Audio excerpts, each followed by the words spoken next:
Gottlieb MPU. This is one of the first series of games, MPUs, and it's from a Force 2, also known as game 661. And it had some corrosion damage, which I have abated here, which amounts to scraping parts that are in the corrosion zone, sanding to bare copper, conformal coating, replacing parts as necessary. You'll see some blue resistors. That just means they're 1% tolerance versus the ones that Gottlieb originally used. I have installed a modern reset generator as described in the pin wiki, and we have a super cap in place to retain the settings on the 5101. I did socket the 5101 for the client in case they want to install NVRAM at some point in time. But I've stopped putting NVRAM onto boards that can use a super cap to retain the memory because NVRAM has just gotten to be kind of expensive. Also, I had to remove this 7474 and clean up the corrosion and socket it also. There's a bit of corrosion underneath. So let's boot it up. It's in my Spider-Man. So there's going to be the customary 5-second delay, and then the game will boot. And since it's a Force 2 ROM, things might look a little different, although I really am not noticing much. Let me get a my switch matrix tester on here. Sorry about that. And let's get it into test. Let me turn on a light here. And we're going to jump ahead to test 16. And you'll be able to hear a couple of solenoids. That was me leaning on the flipper. Now the coin door will click twice, and then it will enter lamp attract mode, or lamp test mode, I guess.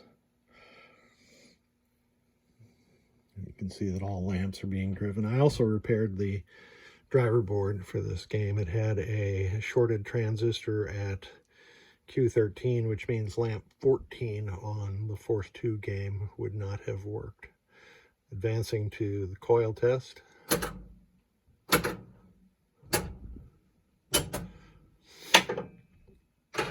And so it did 1 through 9, and you see it skipped, I think it was 3, 4, and 6 maybe.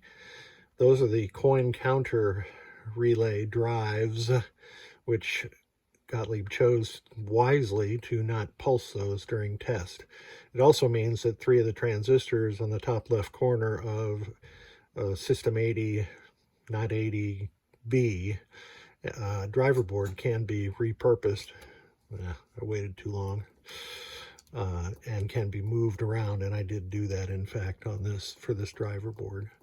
So let's get back to test 18, which is switch test, and it shows 99, which means no switches are closed. Now I'm going down column 1. I'll skip switch 7 because that is the advanced test switch. And there's row 1, so that proves that all the switches are working. And now we are into display test. And I've walked through this before, but I'll let it go for a little while.